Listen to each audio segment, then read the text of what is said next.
Hello student, स्वागत है आप सभी का आपके अपने YouTube channel English with Ranjan sir. तो आज हम लेकर आए 25 ईडीएम और फ्रेजेस विद हिंदी मीनिंग। अब हिंदी मीनिंग लिखने के पीछे क्या मकसद है? एक्चुअली हम ज़्यादातर जो स्टूडेंट्स होते हैं वो हिंदी मीडियम बैकग्राउंड से होते हैं और हम इंग्लिश टू इंग्लिश पढ़ करके एक समय के लिए तो जब हम वीडियो देखते हैं तो हमें लगता है कि अरे यार क्या मजा आ गया एकदम, ठीक है। लेकिन वो ज़्यादा दिन तक टिकाऊ नहीं रहता। रीज़न वही है, जो इंग्लिश मीडियम से है उनको शायद कुछ हेल्प हो जाता होगा, बट मेरे जैसे हिंदी मीडियम स्टूडेंट के लिए थोड़ा सा डिफिकल्ट होता है। तो आज मैंने इडियम और फ्रेजेस को हिंदी मीनिंग और साथ ही साथ उसके एग्जाम्पल्स को भी इंक्लूड किया है। यानी एग्जाम्पल से आपको ये होगा कि रट्टाफिकेशन नहीं करना, आप सेंटेंस बनाना शुरू करिए। मैं एक सेंटेंस बनाया हूँ, एक सेंटेंस आप बना लीजिए, फिर वो इडियम फ्रेजेस बिल्कुल बेहतर तरीके से आपको याद हो जाएगा। बट बिफोर आई स्टार्ट आपको बताना चाहूंगा कि आप मेरी लाइव क्लासेस अनअकैडमी पर फ्री ऑफ कॉस्ट अटेंड कर सकते हैं।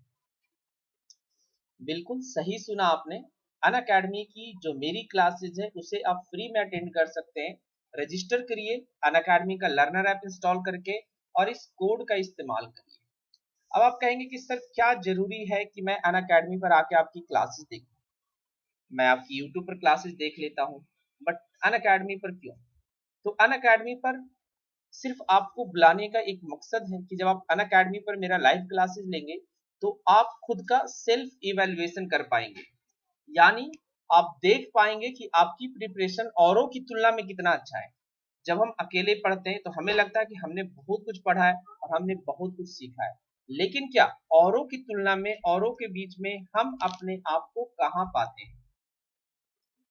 और ये तब होगा जब हम ग्रुप में जाएंगे, हम एक अधिक लाइक 100 के बीच में, 100 बच्चों के बीच में जाएंगे, 200 बच्चों के बीच में जाएंगे, 2000 बच्चों के बीच में जाएंगे, तब हमें पता चलेगा कि यार 2000 में मैं कहाँ अपने आप को देखता हूँ।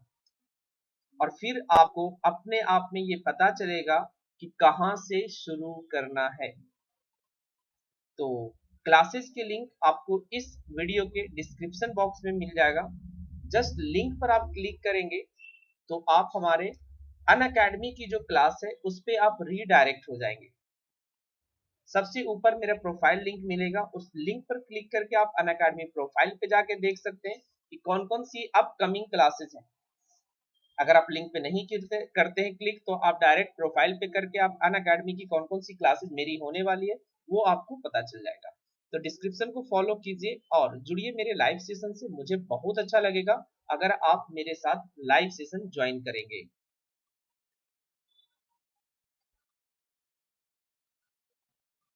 जो भी चीजें मैं पढ़ाता हूँ या जो भी इंपॉर्टेंट कंटेंट है आपको इंग्लिश को लेकर के, वो सारी चीजें मैं अपने वेबसाइट englishtak.com पे शेयर करते रहता हूँ। तो आप जाकर के वो सारे कंटेंट पढ़ सकते हैं, साथ ही साथ बहुत सारे पीडीएफ को भी आप डाउनलोड कर सकते हैं।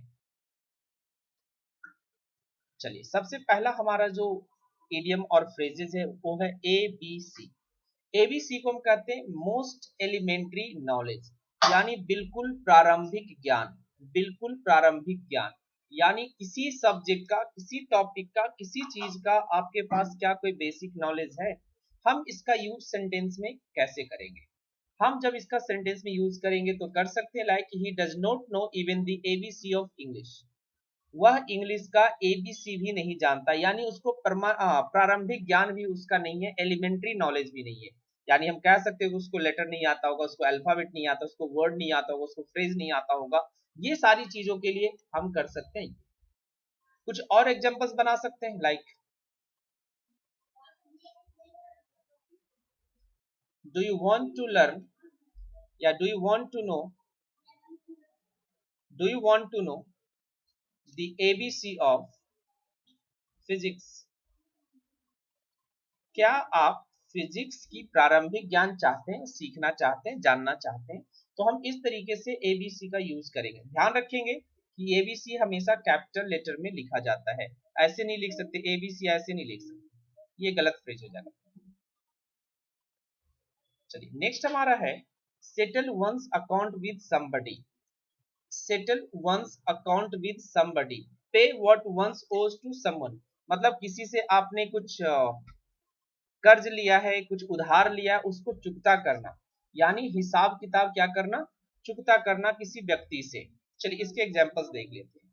He has settled his account with me, यानी उसने मुझसे जो भी लिया होगा, जो भी कर्ज लिया होगा, वो सारा कुछ उसने क्या कर दिया है, चुकता कर दिया है। तो इस तरीके से आप चेंजेस कर सकते हैं।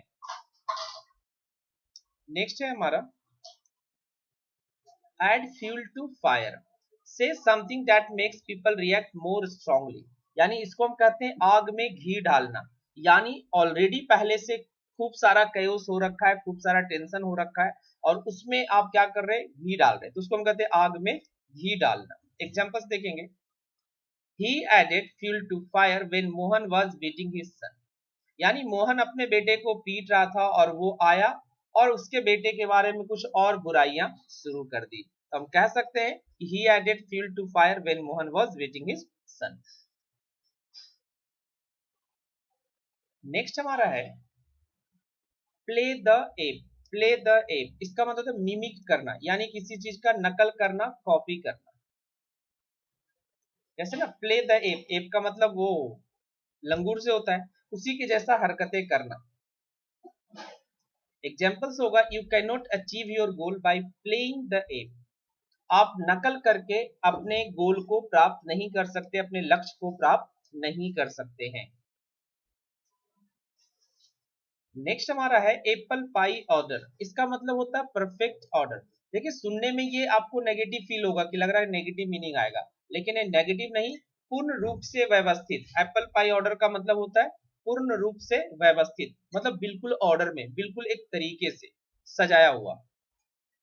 Like he always keeps his books in apple pie order, यानी वो हमेशा अपनी किताब को पूर्ण रूप से व्यवस्थित रूप में रखता है, अच्छे से परफेक्ट ऑर्डर में रखता है।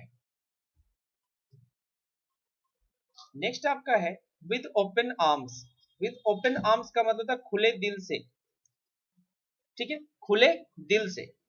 जैसे एग्जांपल्स देखेंगे, he welcomed us with open arms, यानी मन में कोई कड़वाहट नहीं है, बिल्कुल प्यार से जिस तरीके से वो बुलाया, बिल्कुल खुले दिल से उसने बुलाया और खुले दिल से हम लोगों का वेलकम किया है। Have an axe to grin, इसका मतलब होता है छिपा हुआ मकसद, ठीक है। Have an axe to grind कहेंगे, छिपा हुआ मकसद, ठीक है। अब छिपा हुआ मकसद आई होप सबको समझ में आता होगा। जैसे कोई काम कर देता है, ठीक है, कोई काम करता है, लेकिन आपको लगता है कि यार ये मेरी मदद क्यों कर रहा है, तो आपको पता चलेगा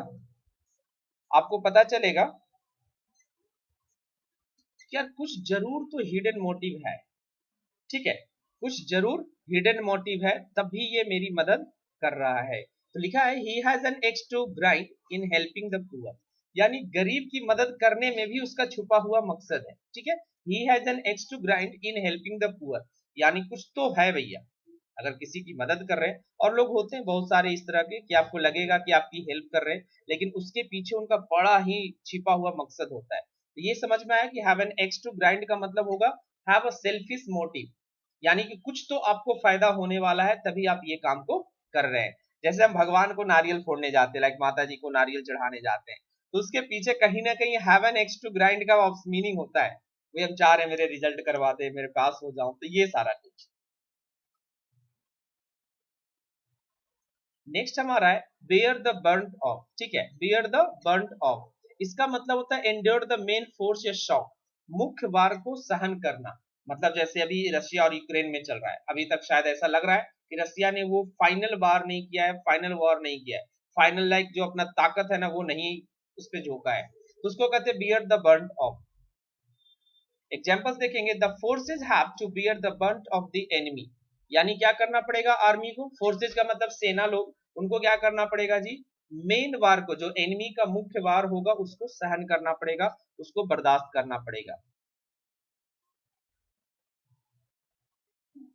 नेक्स्ट हमारा है die in bed. Die in bed का मतलब होता है स्वाभाविक मौत मरना, डाई अ नेचुरल डेथ, यानी जो सिंपल जिस तरीके से इंसान की मौत होती है नेचुरली, वो वाला।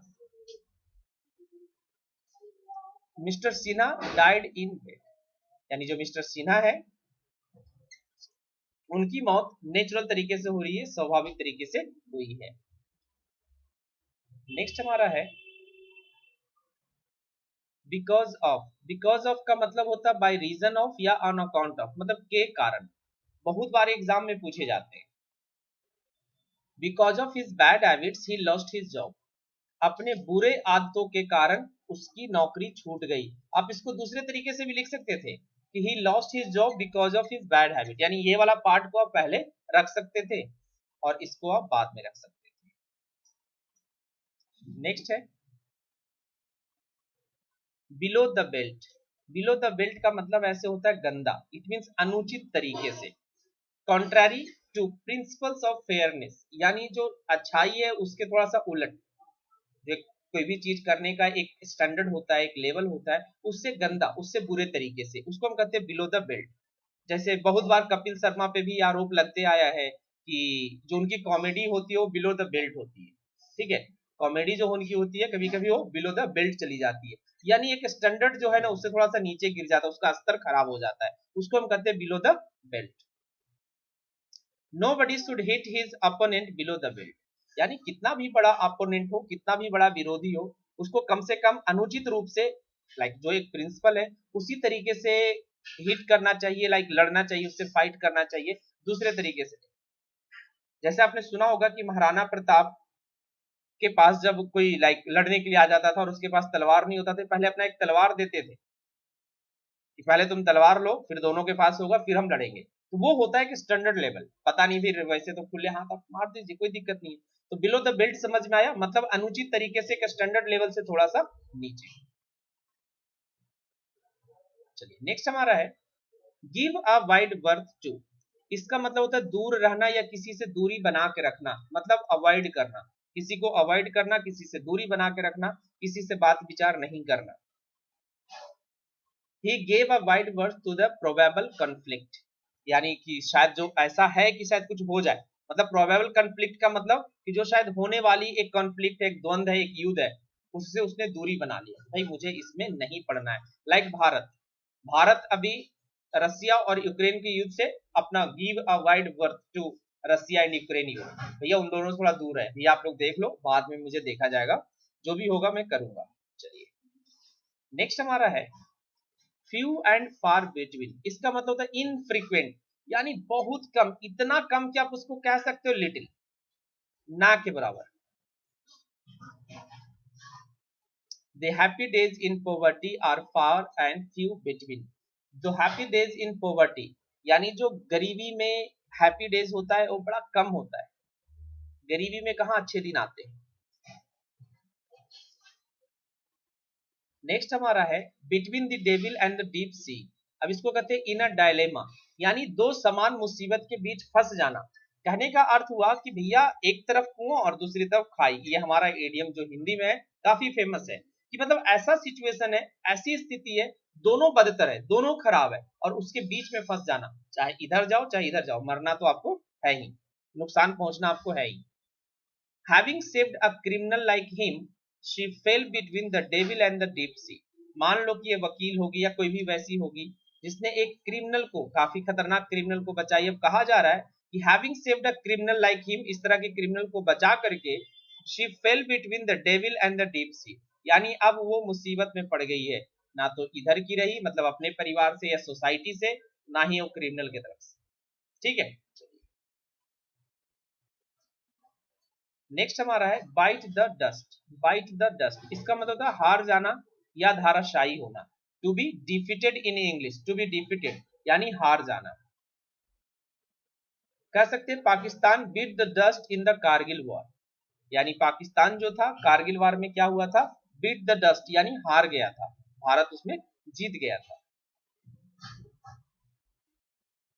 नेक्स्ट हमारा है a blessing in disguise. A blessing in disguise इसका मतलब होता है something that seems unfortunate at first but this is seen later to be fortunate, यानी शुरू में आपको लग रहा हो कि बड़ा गंदा है यार, लेकिन वो अंत में काफी सुखदाई हो जाता है। शुरू में या जाहिर तौर पे बुरा है, वो गंदा है, वो शायद लग रहा है कि आपको परेशान करेगा, लेकिन अंत में वो आपके लिए क्या होता है, सुखदाई होता है। Consistent struggle is a blessing in disguise, यानी अगर आप लगातार स्ट्रगल करते रहते हैं तो ये एक जाहिर तौर पे कि शुरू में आपको बड़ा बुरा लगेगा कि पता नहीं क्या होगा, लेकिन ये अंततः आपको क्या देगा, पॉजिटिव रिजल्ट देगा, अंततः ये आपके लिए फॉर्चुनेट साबित होगा। नेक्स्ट हमारा है ब्लो वंस ओन ट्रम्पेट। इसका मतलब तो बोस्ट करना यानी डिंग हाँकना, अपने बारे में खूब जोर से बोलना, खूब ज्यादा बोलना, जोर से तो नहीं कह सकते बट ज्यादा बोलना, खूब बड़ाई करना, उसको हम बोलते ब्लो वंस ओन ट्रम्पेट। मतलब अपनी डफली अपना राग वाली बात हो गई कि आपको ट्रम्पेट मिल गया, खूब जोर जोर से बजाना आपने शुरू कर दिया। चलिए, और MLA does nothing but blow his own trumpet. हमारा जो एमएलए है करता कुछ नहीं है लेकिन सिर्फ डिंगे हाँकता है। इस बार रोड बनवा दूंगा, इस बार आपकी गली सही करवा दूंगा, इस बार जो पौंड है, जो पोखरा है हिंदी में बोलते हैं, जो पोखर है उसको सही करवा देंगे, इस बार पतली वाली गली में भी बनवा देंगे, इस बार नल चालू करवा देंगे, बस ये करना, that is called blow one's on trumpet. चलिए, नेक्स्ट है हमारा इन कोल्ड ब्लड। ये तो एसएससी का काफी फेवरेट क्वेश्चन है, मतलब ईडियम फ्रेजेज में सबसे फेवरेट है एसएससी का। इन कोल्ड ब्लड, इसको कहते हैं जानबूझ करके, intentionally. She committed this murder in cold blood, यानी उसने जानबूझ करके ये मर्डर किया है, होना नहीं था बट वो जानबूझ करके इंटेंशनली उसने किया है। चलिए, नेक्स्ट हमारा है once in a blue moon. इसका मतलब होता है वेरी रेयरली, बहुत कम या बिल्कुल कभी कभी। Once in a blue moon, he comes here once in a blue moon, मतलब वो बड़ा वेरी रेयरली आता। अगर आप चाहो तो इसको लिख सकते हो ही कम्स हियर वेरी रेयरली, वह यदा कदा यहाँ पर आता है। चलिए, इन ऑर्डर टू या विद अ व्यू टू, ध्यान रखेंगे इसके बाद अगर वर्ब लिखने जाएंगे तो वो आईएनजी फॉर्म में होगा। विद एन इंटेंशन और होप, किसी इरादे से या किसी आशा से, के उद्देश्य से, in Hindi it is called. She lives in Delhi in order to earn money, वह दिल्ली में पैसे कमाने के उद्देश्य से रहती है। Like I have joined your course in order to learn English, in order to learn English। हमने आपको कोर्स को ज्वाइन अंग्रेजी सीखने के उद्देश्य से किया है। नेक्स्ट है हमारा in the same boat. In the same boat का मतलब इन द सेम सिचुएशन, और ये सिचुएशन अच्छी वाली नहीं, गलत वाली। इन द सेम बोट का मतलब सिचुएशन, परिस्थिति एक तो अच्छा भी हो सकता है, जैसे हम भी अमीर आप भी अमीर, तो ये वाला नहीं, ये गलत वाला, नेगेटिव वाला, मैं भी गरीब आप भी गरीब। both of them found themselves in the same boat, both of them found in the same themselves in the same boat when some criminals stopped them at the bus stop। यानी दोनों के दोनों लोग अपने आप को उस स्थिति में पाए, मतलब कि एक ही परिस्थिति में पाए जब क्रिमिनल्स ने उनको बस स्टॉप पर रोका।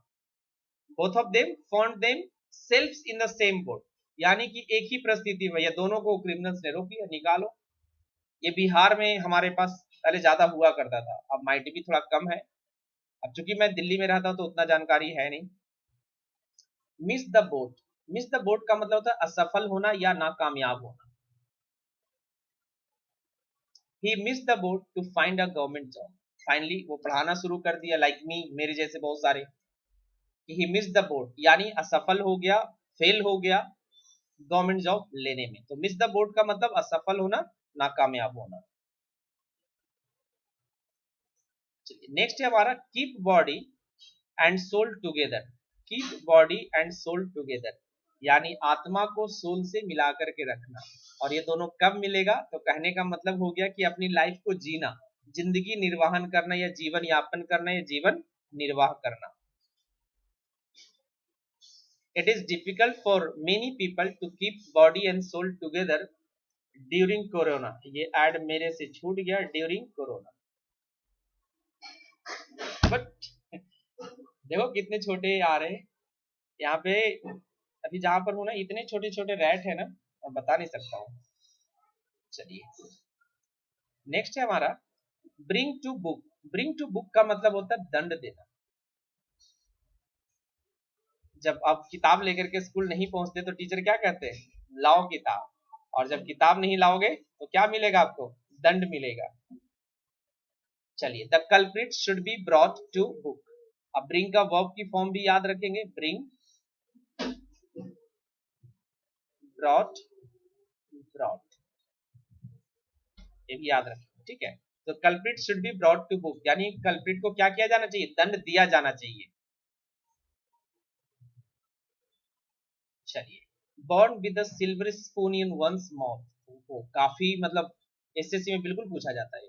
Born with the silver spoon in one's mouth, born in a very rich family, यानी बहुत धनी घर में जन्म लेना, बड़े अमीर घर में पैदा लेना।